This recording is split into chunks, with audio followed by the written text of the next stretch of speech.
Okay, Peter, so what a fight, what a talking point. We want to talk about Fury Wilder 3 this morning. So, unfolded in the early hours of Sunday morning in Las Vegas. For those of us who got up at 4:30 to watch it, we were delayed slightly with the ring walk from Wilder. He hung around in his dressing room, trying the last few little psychological tools that he could to get under Tyson's skin. He had a noticeably lighter costume walk into the ring, and what we really wanted to see was, was Malik Scott's adjustments that Malik kept talking about. What was going to be in Wilder's toolbox this time. Fury came in with a very theatrical 300 inspired ring walk. So when they came into the ring, we saw that at the weigh-in, Wilder had bulked up quite considerably. Fury came in 4 pounds heavier than the last fight, so it was his heaviest ever. When he came in the last time, 4 pounds under what he weighed in this time, we thought, wow, he's really bulked up. Has he trained? There weren't really those question marks this time, because obviously we'd seen him function so effectively at that weight. But Wilder put on a considerable bulk, had gone up to 17 stone. From about 15 and a half. So, we were wondering, well, is he going to blow out with that weight? Is this weight going to mean that, Tyson Fury can't push him around? And that's what he seemed to say. He always comes out with bizarre stuff, but at the weigh-in, he was saying, I can bench press 350 pounds now. So, even at 277, if he lays on me, I'll be able to lift him in the ring, which I think was Wilder's way of saying, I'm going to be able to throw this guy off, rather than him sort of rag me around like he did in the first fight. So the first opening round for Wilder was very good. He really got on the front foot. He threw a spearing jab to the body, scored repeatedly with it, followed it out with the right hand. And you'd started to think, right now, what he's going to do is he's going to try and set up the right hand, by jabbing to the body and throw the right hand over the top. That's what we were kind of expecting. Also a question mark in this fight was, how was Wilder going to stop Fury charging at him like he did last time in the first fight? And this was obviously the answer. He was waiting for a fast Fury start. And Fury didn't start fast. Fury kind of had a look at him, and Wilder started fast. So Wilder took the first round, I think, on all the judges' cards.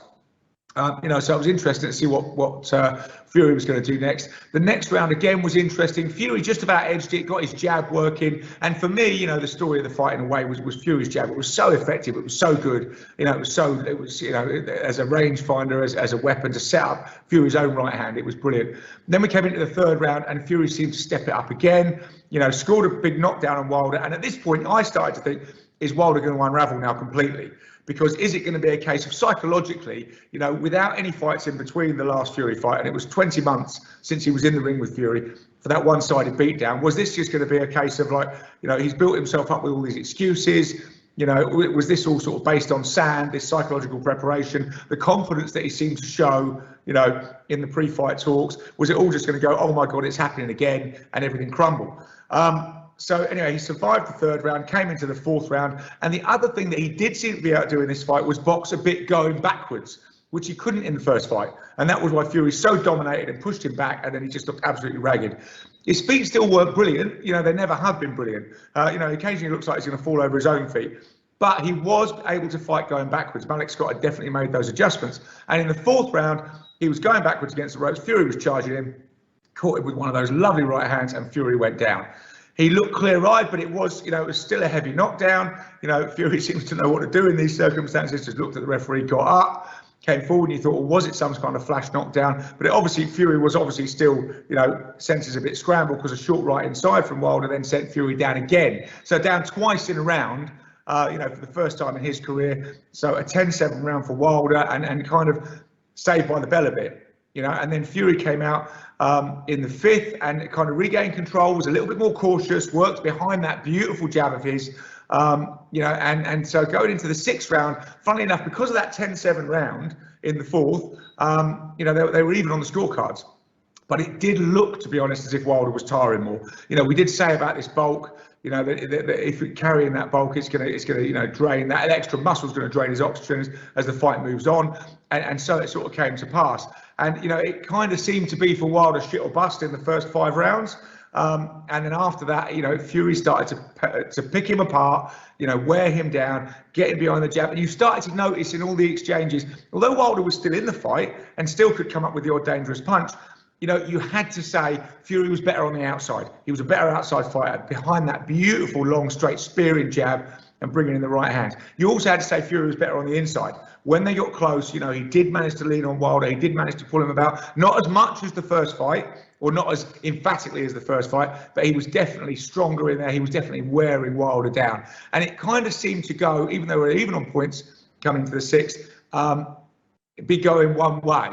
And, Wilder was hanging on a bit in the seventh. In the ninth, the doctor had a look at Wilder to see if he was going to be fit to continue, waved him on fit to continue. The 10th, Fury scored another knockdown, and Wilder was really just fighting on courage and heart. There was nothing really left in the tank as far as I could see. And in a way, now he became a victim of his own conspiracy theories, because to my mind, there would have been no problem throwing in the towel in the ninth, or particularly the 10th. And the 11th, he was going out for the execution. And fair play, he wanted to go out on his shield, and he always said that. But obviously, after what happened with Mark Breland, throwing the towel in the 7th fight, and the protest that Wilder made that he was just about to turn things round, and he'd given some validation to that idea, by what he'd done in the 4th round, going backwards and hitting Fury with those shots, and the occasional little spark of that coming out in the fight. But there was absolutely nothing left, so it was just going out to be finished in the 11th round. And I think in a way, Malik Scott would have been very justified in throwing the towel in, but after what happened, Wilder kind of had to go out that way.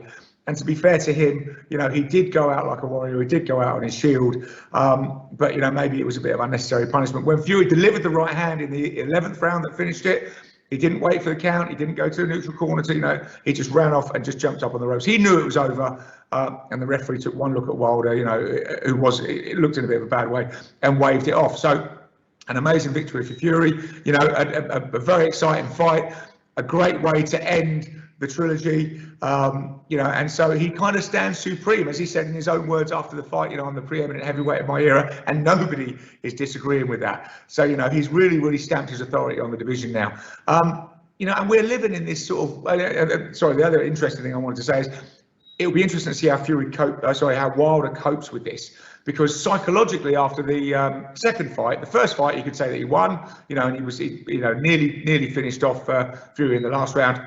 And he could make that argument that he won, even though it was a split draw.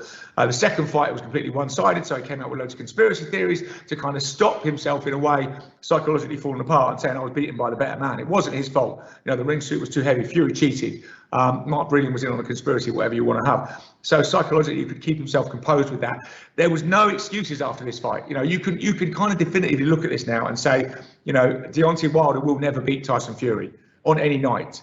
It's done now. So how he will psychologically deal with that is interesting. He didn't seem, Fury went over to him at the end of the fight and tried to offer a hand and the usual congratulations that come at the end of a fight like this.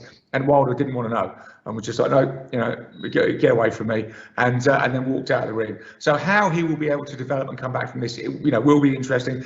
Obviously, a superb competitor. We'd love to see him in a fight with Anthony Joshua. We'd love. There's loads of fights out there for Wilder, but is he going to want to carry on campaigning at 36 in order to prove that he's the second best in the world? And that's the question. So anyway, we'll wait to see what happens with that. But yeah, Fury definitely preeminent now, and was fantastic singing in the ring to kind of cement himself as an all-round entertainer and an amazing character. And we are living in this amazing era of heavyweight boxing. I can't think of anything that compares to it since the 70s, when we had Frazier, Foreman, Ali, Norton, Lyle, Holmes rubbing around, fighting each other. And so, now we've got this fantastic era that we're living right in the middle of. So it's maybe a bit difficult to see. The only thing this era is lacking, I think, at the moment, is that one defining fight. And that's what we're all waiting for. And we thought we had it in the bag when we had Joshua Fury nailed on. Obviously, that fell apart. We were like, oh, my God, what's boxing like? How can it do this? But, let's not forget, if Joshua Fury had happened, we wouldn't have had Joshua Usyk, and we wouldn't have had Fury Wilder 3. So, we've had those fights now. They're tremendously excited. And we're still waiting for that one defining fight of this era. And it seems to be certain now that the one defining fight of this era, Fury will be in one corner. In the other corner, it may be Usyk. If Joshua wins that rematch, which he's going to go into as the underdog, and that looks like it's going to take place in March now.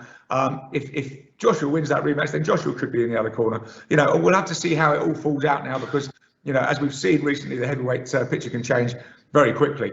But, that's what we're after. We're after, to coin a phrase from Joshua, the road to undisputed. But at the moment, Fury is the absolute preeminent one. So what's next for Fury? Well, we've got to remember that he holds the WBC belt. This was his first defense of the WBC belt. And for the last 150 years, I think Dylan White has been the #1 contender for the WBC belt. So, Dylan has got to get his shot. He's fighting Otto Wallin later in the month. If he beats Wallin, then it looks like, the WBC will say that is absolutely mandatory now. You must take that. Fury's bigger than the belt, so he doesn't have to go with that. But, a fight against White looks likely. If White were to lose to Wallin, he has the perennial, which is now, the standard rematch clause in there, so he'd have to fight Wallin again. So that would tie him up. Outside of that, like I say, it looks very much like Joshua has been approached apparently by Team Fury and offered step-aside money so that they can box Usyk next and unify those titles. But Joshua said no way. He's definitely exercising that clause, which, as I said, he would have to go into as the underdog, and it looks like that will take place in March at a venue to be confirmed. But the winner of that fights Fury, that'd be great. The winner, whether it's Joshua or Usyk. So, hopefully we will get this undisputed fight, coming up maybe at the end of next year. Who knows? So, very exciting for the heavyweight picture. A wonderful performance from Fury. All round entertaining, great for boxing. I hope Wilder comes back, because I think there's fantastic fights for him still to be involved in. Like I say, the Joshua Wilder fight is still one that everyone would watch. Even if Usyk were to lose and then fight Wilder, who knows? But whether he'll want to carry on campaigning after that loss, we shall see. But a wonderful night for boxing, and particularly British boxing, I've got to say. So, the Fury Roadshow rolls on, and let's see what's next.